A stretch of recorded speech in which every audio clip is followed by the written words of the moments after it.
Hi అండి. వంట రాని వాళ్ళు కూడా ఈజీగా చేసుకోగలిగే చికెన్ బిర్యానీ. ఒకసారి రెసిపీ చూసేయండి. ముందుగా కావాల్సిన ఇంగ్రీడియంట్స్ అన్నీ దగ్గర పెట్టుకోవాలండి. ఈజీగా ఉంటుంది చేసుకోవడం. హాఫ్ కేజీ చికెన్ తీసుకున్నానండి. నేను అందులోకి రెండే టమోటాలు తీసుకున్నాను. 3 ఆనియన్స్ తీసుకున్నాను. అది మన ఇష్టం అండి, ఎన్నైనా తీసుకోవచ్చు. కొత్తిమీర, పుదీనా కట్ చేసి పెట్టుకున్నానండి. ఒక 5, 6 పచ్చిమిర్చి తీసి పెట్టుకోండి. ఉప్పు, కారం, పసుపు, చికెన్ మసాలా, గరం మసాలా, బిర్యానీ మసాలా ఇవన్నీ ఒక దగ్గర పెట్టుకోండి. స్టవ్ ఆన్ చేసి ముందుగా ప్యాన్ పెట్టుకోండి. అందులో ఆయిల్, గీ వేసుకోండి ఒక టేబుల్ స్పూను. వేగాక ఆనియన్స్ వేయించుకోండి. ఆనియన్స్ కొంచెం బ్రౌన్గా వస్తే బాగుంటుంది. తర్వాత టమోటాలు, పచ్చిమిర్చి, కొత్తిమీర, పుదీనా వేసి సిమ్లో పెట్టి మూత పెట్టండి. మగ్గితే ఆ ఫ్లేవర్ బాగుంటుందండి. మధ్యలో మూత తీసి ఒకసారి చూసుకోండి, మళ్ళీ కింద అడుగంటుకుంటుంది, అంటుకోకుండా చూసుకోండి. మూత తీసి చూసాక వేగిపోయి ఉంటే కలుపుకొని ఒకసారి ఒక టేబుల్ స్పూన్ అల్లం వెల్లుల్లి పేస్ట్ వేసుకోండి. అల్లం వెల్లుల్లి పేస్ట్ వేసి ఇంకోసారి కలపండి. అల్లం వెల్లుల్లి పేస్ట్ పచ్చివాసన పోయే వరకు వేయించుకోండి. వేగిపోయింది అని అనిపించినప్పుడు తీసి పెట్టుకున్న మసాలా పౌడర్లు కూడా వేసుకుని స్టవ్ సిమ్లో పెట్టుకోండి. లైట్గా ఫ్రై చేయండి. నేను కారం 1 స్పూనే తీసుకున్నానండి, టేబుల్ స్పూను. మీరు మీకు నచ్చినంత వేసుకోండి, మీ స్పైసీనెస్కి తగినంత. కారం వేసాక వేగాక కొంచెం పెరుగు కూడా యాడ్ చేయండి. బాగా కలిపి మూత పెట్టండి.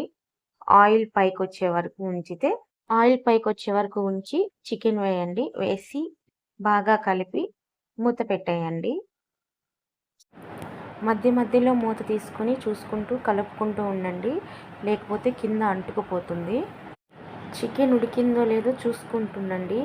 ఉడికిపోతే మనం తీసుకున్న రైస్ క్వాంటిటీని బట్టి 2 గ్లాసులు ఎక్స్ట్రా వాటర్ వేసుకోవాలండి. ఇక్కడ నేను 2 గ్లాసుల బియ్యం తీసుకున్నాను, అందుకు 4 గ్లాసెస్ వాటర్ యాడ్ చేశానండి.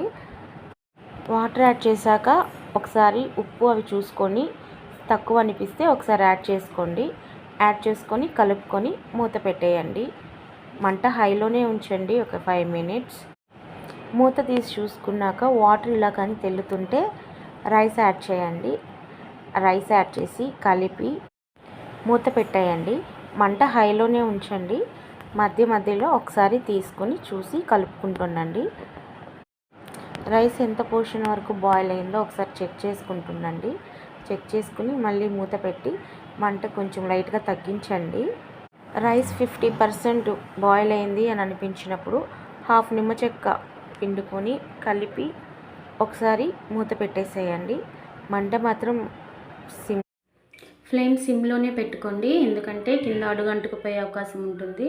కాబట్టి చూసుకుంటూ ఉండండి. మధ్య మధ్యలో మూత తీసుకుని చూసుకుంటుండండి. పూర్తిగా బాయిల్ అయిపోయి వాటర్ ఇంకిపోయింది అని అనుకున్నప్పుడు కొంచెం కొత్తిమీర, గీ వేసుకొని మూత పెట్టి దమ్ పెట్టుకోండి. దమ్ ఒక 5 మినిట్స్ పెట్టుకుంటే సరిపోతుందండి. 5 మినిట్స్ తర్వాత మూత తీసి చూసుకుంటే గుమగుమలాడే చికెన్ బిర్యానీ రెడీ అయిపోతుంది. ఇంకెందుకు ఆలస్యం, రెసిపీ మీరు చూసేయండి, ట్రై చేయండి. నచ్చితే లైక్ చేయండి, షేర్ చేయండి, కామెంట్ చేయండి. ఛానల్ని సబ్స్క్రైబ్ చేసుకోండి. ఛానల్ని సబ్స్క్రైబ్ చేసుకోవడం మాత్రం మర్చిపోకండి. ఉంటాను, bye. I know you told your friend you're not okay, and tell me what's wrong and why you never said you felt that way. Guess you're trying to stay strong and fake a smile until I look away.